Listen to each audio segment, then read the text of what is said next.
Kiss Me. Deadly didn't just push boundaries, it atomized them. The ending was so dangerous the studio tried to burn it. The hero was so unlikable the author disowned him. And one scene, shot on a dark highway with a hitchhiker in a trench coat, it rewrote the rules of noir forever. These are 20 weird facts about Kiss Me Deadly. And the bonus? A nuclear secret hidden in the credits that no one caught for decades. Buckle up. This investigation starts now. Number 1. The credits don't just introduce the movie. They run backwards, and it wasn't a mistake. Director Robert Aldrich wanted to signal from frame 1 that nothing about Kiss Me Deadly would follow the rules. So, the opening credits scroll from bottom to top, defying every Hollywood convention of the era. Studio executives were horrified. They called it confusing, unprofessional, a technical error that would make audiences walk out. Aldrich didn't budge. He told them the backwards credits were a warning, a visual cue that this film would unravel everything noir had built. And he was right. Critics didn't understand it in 1955. Some theaters ran the film upside down by accident, thinking the projectionist had loaded it wrong. But decades later, filmmakers realized what Aldrich had done. He'd turned the screen into a countdown, a ticking clock running in reverse toward detonation. The credits weren't just unconventional, they were a threat, and every frame that followed delivered on that promise. In a genre built on shadows and silence, Aldrich opened with chaos and never looked back. The backward scroll became one of the most imitated techniques in cinema history. Not because it was pretty, because it was dangerous. Number 2. Mike Hammer wasn't supposed to be Ralph Meeker. The role was offered to nearly every tough guy in Hollywood first. Robert Mitchum turned it down. He said Hammer was too sadistic, too cold, too far gone. Dick Powell passed. Sterling Hayden declined. They all saw the same problem. Mike Hammer wasn't a hero. He was a thug in a trench coat who treated women like objects and violence like currency. The studio wanted someone with charm, someone audiences could root for despite the brutality. But Aldrich didn't want charm. He wanted menace. When Ralph Meeker walked into the audition, he didn't try to soften Hammer. He played him as written, cruel, selfish, dead behind the eyes. Aldrich hired him on the spot. Not because Meeker was likable, because he wasn't. And that was the point. On set, Meeker pushed it even further. He improvised lines that made Hammer even more callous. He grabbed actresses harder than the script required. He smirked when he should have shown remorse. The crew hated him. Co-stars kept their distance. But Aldrich loved it because Meeker understood something the other actors didn't. Kiss Me Deadly wasn't about justice. It was about self-destruction. And Mike Hammer wasn't the solution. He was the problem, wrapped in swagger and walking straight into apocalypse. Number 3. Ralph Meeker, winner of the New York Critics Award. Through his... The glowing box at the center of Kiss Me Deadly, no one knew what was inside. Not the characters, not the audience. And for most of production, not even the cast. Aldrich kept it vague on purpose. In early script drafts, it was drugs, then stolen government secrets. At one point, someone suggested alien technology, but Aldrich wanted something bigger, something that would justify the paranoia and the violence and the dread soaking through every frame. So he settled on the atomic age's greatest fear, nuclear material, but he never explained it outright. He just showed it glowing, hissing, burning through reality itself. When the actors asked what they were supposed to be afraid of, Aldrich told them, "Whatever scares you most." That ambiguity made the performances raw. When characters opened the box, their terror was real because they were reacting to the unknown. Audiences in 1955 didn't need an explanation either. They'd lived through Hiroshima. They'd watched newsreels of mushroom clouds. They knew what that glow meant. And when the box finally opened in the third act, consuming everything in white-hot light, it wasn't just a plot device. It was a mirror, a reflection of Cold War anxiety, of humanity's capacity for self-annihilation. The box was never just a MacGuffin, it was the entire nuclear nightmare, compressed into a few pounds of burning terror. Number 4.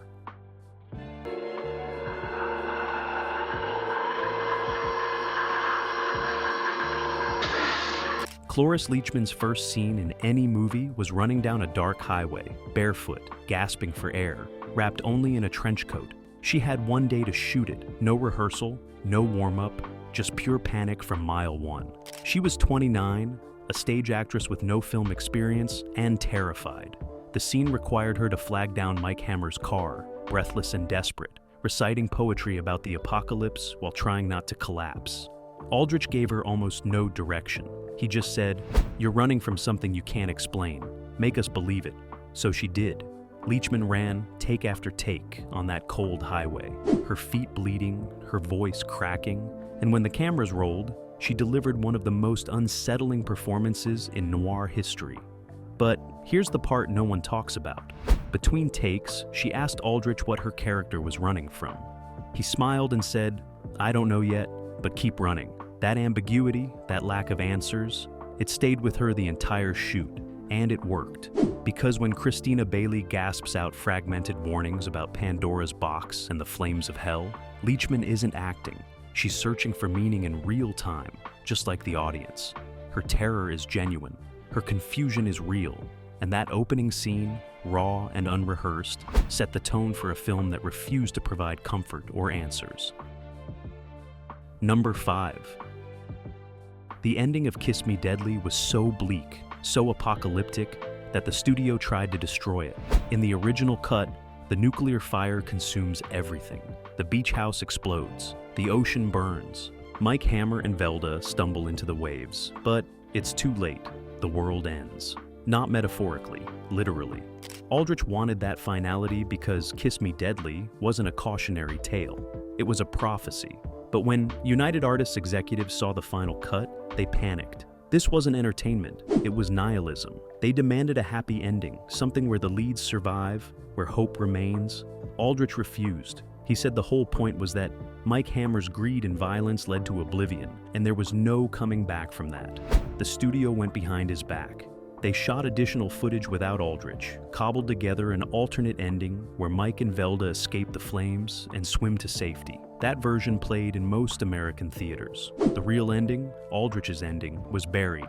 It wasn't restored until decades later when archivists discovered the original cut in European prints. When audiences finally saw what Aldrich intended, the impact was devastating. Because Kiss Me Deadly wasn't supposed to end with survival. It was supposed to end with the screen going white, the world burning, and the awful realization that we did this to ourselves. No heroes, no Jew shoe, just fire. Number 6. The entire film was shot on a shoestring budget, barely $400,000, which meant no second takes, no reshoots, and no safety net. Aldrich had to shoot fast and mean. He used practical locations instead of sets, natural light instead of studio rigs, and single camera setups instead of coverage. The apartment scenes were filmed in real Los Angeles buildings. The garage where Mike gets tortured was an actual mechanic shop. Even the climactic beach house was a rental property in Malibu that Aldrich convinced the owner to let them destroy. He told the owner it was for art. Then he blew it up. The tight budget forced invention. When they needed an explosion, they used fireworks and gasoline. When they needed a car crash, they crashed a real car. When Aldrich wanted the nuclear glow effect, the cinematographer rigged lights inside the box and overexposed the film until it burned white. No CGI, no post-production magic, just raw celluloid pushed to its limits. And the cast felt it too. Ralph Meeker did his own stunts because they couldn't afford stunt doubles. Cloris Leachman ran barefoot on that highway because they couldn't shut down traffic for safety. The entire production was improvised chaos held together by sheer force of will. And somehow, that desperation shows in every frame. Kiss Me Deadly doesn't look polished. It looks dangerous, like it might fall apart at any second. Because it almost did. Number 7. Mickey Spillane, who wrote the original Mike Hammer novel, hated the movie. He thought Aldrich had betrayed his character, turned his tough guy detective into something monstrous. In Spillane's books, Hammer was rough but righteous, a vigilante with a code. In Aldrich's film, Hammer was a narcissist, a brute who cared more about money than justice. Spillane reportedly walked out of the premiere. He later said Aldrich had poisoned his creation, twisted it into something unrecognizable. But here's the twist. Aldrich did it on purpose. He didn't adapt the book to celebrate Mike Hammer. He adapted it to condemn him. Every cruel line, every violent outburst, every moment of selfishness, Aldrich amplified it all. He wanted audiences to see Hammer not as a hero, but as a symptom of American rot. Spillane wrote pulp. Aldrich made prophecy, and the author never forgave him for it. Years later, when asked about Kiss Me Deadly, Spillane still bristled. He said it was the worst adaptation of his work, a betrayal of everything he'd written. But critics and filmmakers disagreed. They saw what Aldrich had done. He'd taken a B-movie detective and turned him into a mirror, reflecting the atomic age's paranoia, greed, and self-destruction. Spillane wanted a hero. Aldrich gave us a warning, and that gap between author and director became part of the film's legend. Number 8. The scene where Christina Bailey is tortured to death, you never see it. You only hear it.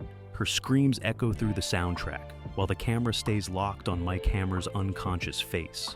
It's one of the most disturbing sequences in 1950s cinema, and it was shot that way to dodge the censors. The production code forbade graphic violence, especially against women. So Aldrich made it worse by hiding it.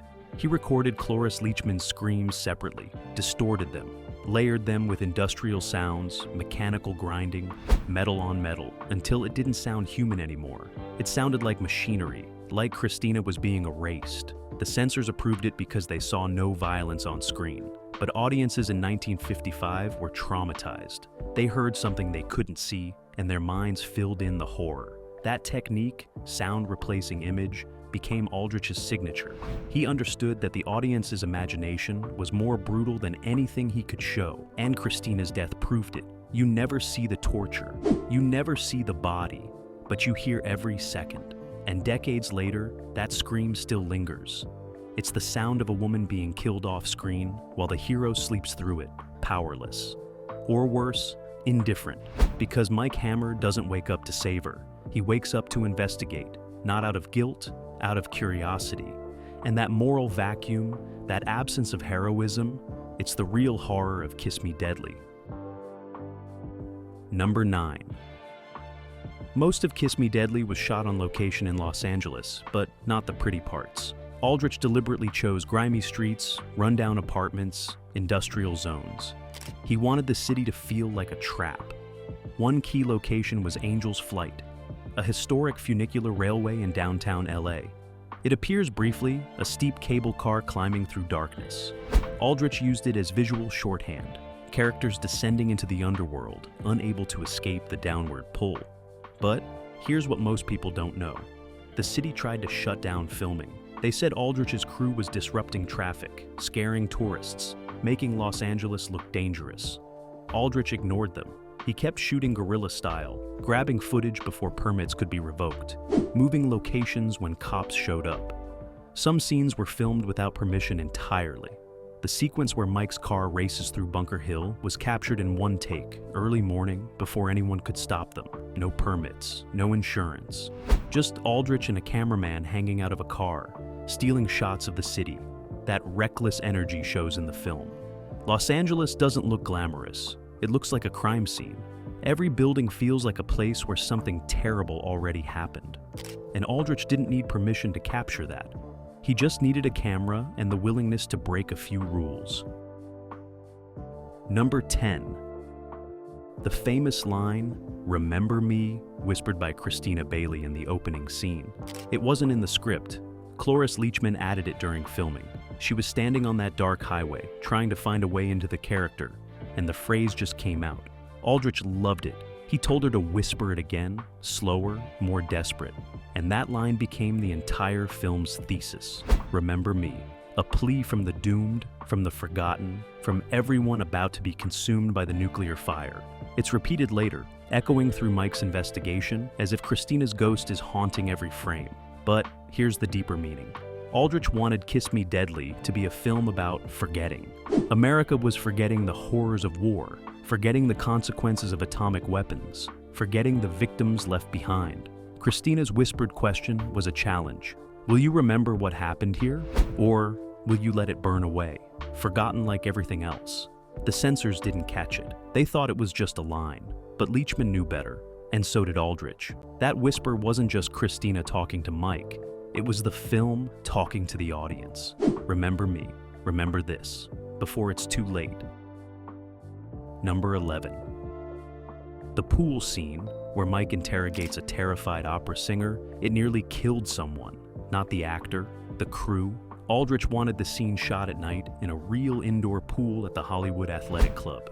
He needed dramatic lighting, so he rigged dozens of high-wattage lamps around the water's edge. No safety barriers, no waterproofing, just raw electricity inches from the pool. During the first take, one light stand wobbled. Someone reached to steady it. The entire rig tipped forward, crashing toward the water with the actor still in the pool. A grip dove, caught the stand mid-fall, and yanked it back just before it hit. If he'd been 1 second slower, the entire pool would have electrified. The actor would have died. The crew would have been charged with manslaughter, and Kiss Me Deadly would have ended right there. Aldrich called a break, repositioned the lights, and kept shooting. No incident report, no safety meeting. Just a quiet understanding that they'd almost crossed a line they couldn't come back from. When you watch that scene now, the fear on the actor's face, it's real, because he knew what was hanging over that water. Death, suspended by a grip's reflexes and sheer dumb luck. In a film about atomic annihilation, they almost created their own disaster, one light stand at a time. Number 12. The film's most iconic image, the glowing box, almost didn't glow at all. The original plan was to keep it dark, mysterious, unknowable, just shadows and suggestions. But during a late-night editing session, Aldrich and his cinematographer Ernest Laszlo started experimenting. They overexposed the footage, pushed the brightness until the film stock itself began to distort. The box didn't just glow, it consumed the frame, bleeding light into everything around it. It looked like the end of the world. Laszlo warned Aldrich that the technique was unstable, that the film could burn in the projector if pushed too far. Aldrich told him to push it further. They ran test prints. Half of them melted. The other half looked like nothing anyone had ever seen. Pure white light pouring out of darkness, destroying the image itself. That's what made it into the final cut. Not a special effect, not a carefully controlled glow, but film stock pushed past its breaking point, literally burning itself to create the illusion of nuclear fire.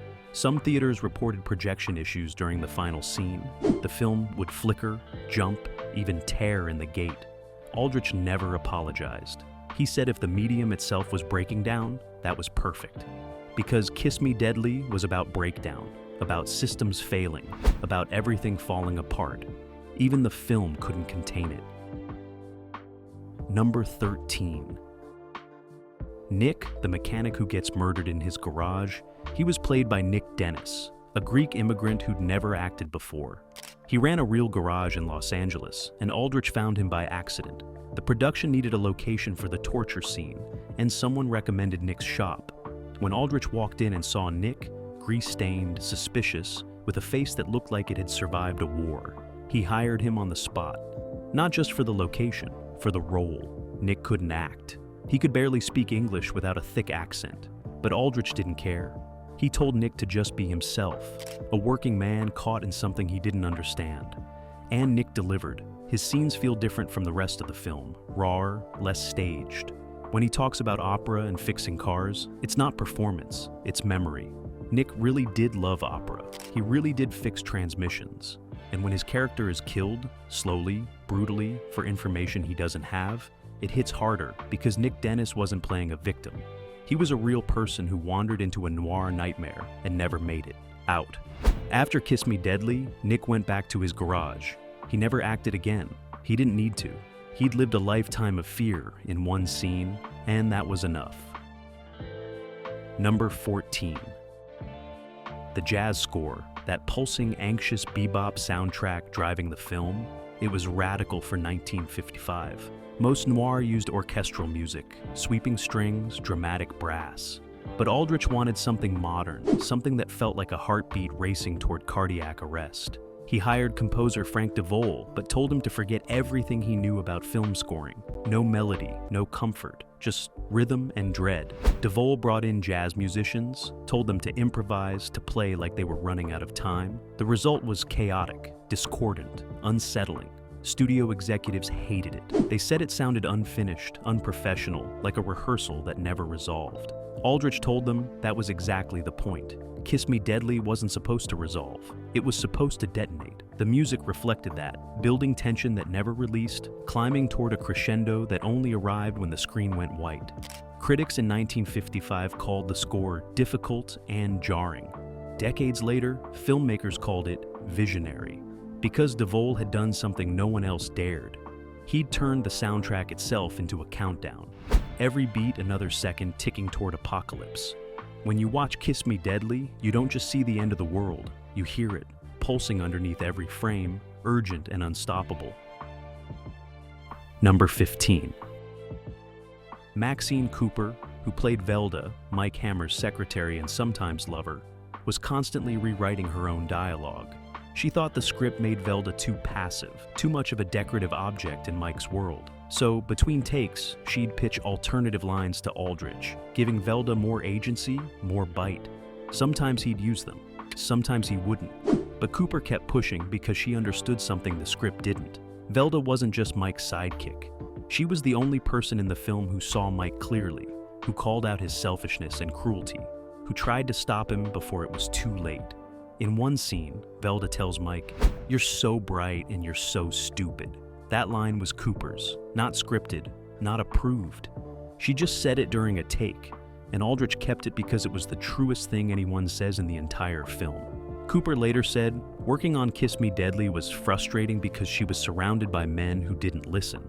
But she made sure Velda got heard anyway, one improvised line at a time. And in the final scene, when Velda stumbles through the burning beach house calling Mike's name, there's real desperation in her voice. Not because the script demanded it, because Cooper knew Velda deserved better than to die in Mike Hammer's wasteland. Number 16. The beach house explosion at the end, it was real. Aldrich convinced the property owner that the explosion would be controlled, minor, mostly, cosmetic. Then he rigged the entire structure with gasoline, dynamite, and magnesium flares. When the cameras rolled, the house didn't just explode, it vaporized. Windows shattered, walls collapsed. Fire spread faster than anyone expected, consuming the entire structure in seconds. The crew scrambled back, shouting, trying to control a blaze that had already gone rogue. Nearby residents called the fire department, thinking it was a real disaster. And, in a way, it was. Aldrich had underestimated the destruction, or maybe he'd wanted it all along. Either way, the house was gone. The owner sued. The production insurance barely covered it, and Aldrich didn't care because he'd captured something unrepeatable. The actual moment when everything burns, when the nuclear fire consumes reality itself. No miniatures, no rear projection. Just a real building burning in real time, with real actors stumbling through real flames. When you watch that final sequence, the terror is genuine. The fire is out of control, and everyone on screen is running for their lives, because off-screen, so was the crew. In a film about destruction, Aldrich made sure the destruction was real, and he nearly took the whole production down with it. Number 17. After Kiss Me Deadly premiered, it was banned in multiple countries. France initially refused to distribute it, calling it morally irresponsible. Sweden censored the ending entirely, cutting to black before the explosion. In Britain, the film was held up for months while censors debated whether it violated decency standards. The issue wasn't violence, it was nihilism. Most films, even dark ones, offered some redemption, some suggestion that goodness could prevail. Kiss Me Deadly offered nothing, just greed, violence, and atomic fire. Censors didn't know what to do with a film that punished its hero by destroying the world. Some countries demanded Aldrich add a moral coda, a final message condemning Mike Hammer's actions. He refused. He said the film was the moral, no explanation needed. Eventually, most countries released it, some with cuts, some with warnings, all with controversy. And that controversy made it a cult hit. People sought it out specifically because it was dangerous, because it violated the unspoken rule that movies had to provide comfort. Kiss Me Deadly provided none. And audiences, especially young ones tired of Hollywood's sanitized worldview, loved it for that. They didn't want heroes, they wanted honesty. And Aldrich gave them the most honest ending imaginable. The world ends. We did it to ourselves. Roll credits. Number 18. Ralph Meeker never became a star after Kiss Me Deadly, and some say the role destroyed his career. He was too convincing as Mike Hammer, too brutal, too unlikable. Casting directors saw him as the thug, not the hero. He spent the next decades playing heavies, corrupt cops, villains. Never the lead again, never the guy audiences rooted for. Meeker later admitted he regretted taking the role, not because it wasn't good, but because it typed him forever. He said people crossed the street to avoid him after seeing the film. They thought he was Mike Hammer, cold, mean, dangerous. And in a way, he was.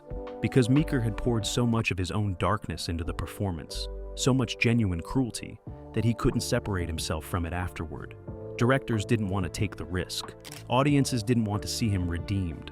So Meeker faded, working steadily, but never escaping Mike Hammer's shadow. In interviews late in life, he spoke about Kiss Me Deadly with pride and sadness. Pride because he knew it was his best work. Sadness because it was also his last chance at stardom. He'd created something unforgettable, and it cost him everything, which, in a twisted way, made him the perfect Mike Hammer, a man who opened the box and couldn't survive what came out. Number 19. The film's influence didn't hit immediately. When Kiss Me Deadly opened in 1955, it made modest money and confused most critics. They called it excessive, incomprehensible, a B-movie with delusions of grandeur. It faded from theaters quickly, got shuffled to late-night television, and seemed destined for obscurity. But something strange happened in the 1960s. French New Wave directors discovered it. Godard, Truffaut. They started citing Kiss Me Deadly as a masterpiece, a film that exposed American cinema's fascist underbelly.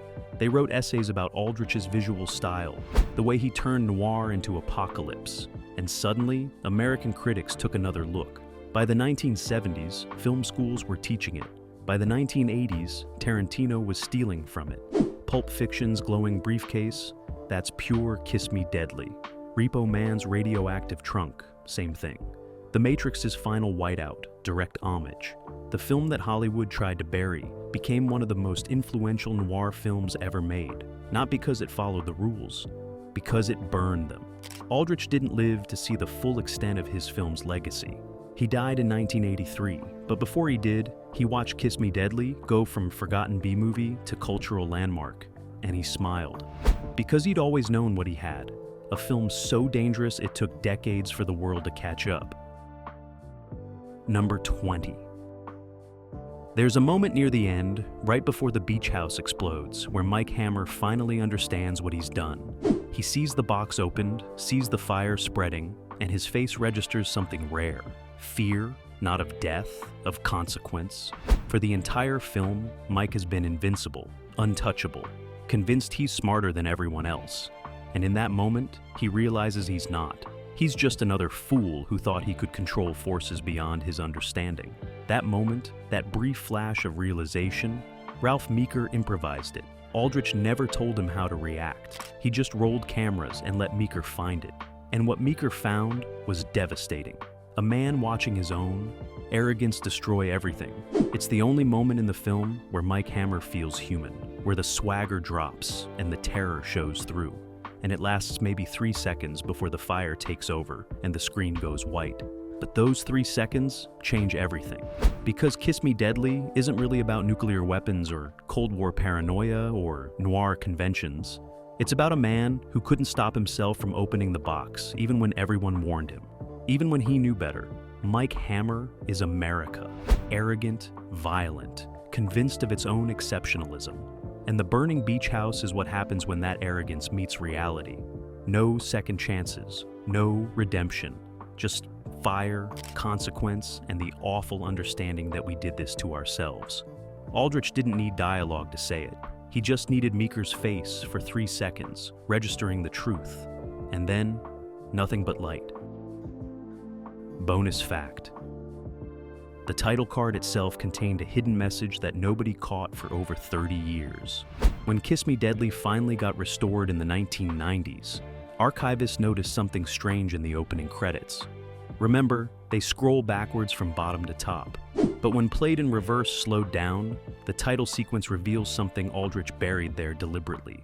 The font flickers, the letters distort, and for a split second, barely visible, the word deadly glitches into dead end. It was Aldrich's final trick, a subliminal warning embedded in the credits themselves. This wasn't a story about a detective solving a mystery. It was a story about a dead end, about paths that only lead to destruction. He'd hidden it in plain sight, knowing the technology of 1955 couldn't catch it, knowing audiences were too focused on the backward scroll to notice the flicker. But Aldrich knew, and he left it there like a time bomb, waiting for someone, someday, to find it. When the restoration team discovered it, they called Aldrich's widow. She laughed and said, "He always said the whole film was a warning nobody wanted to hear. I guess he made sure it was written in the credits too." In a movie about secrets that destroy everything, the biggest secret was hiding in the first 10 seconds. We just weren't looking close enough.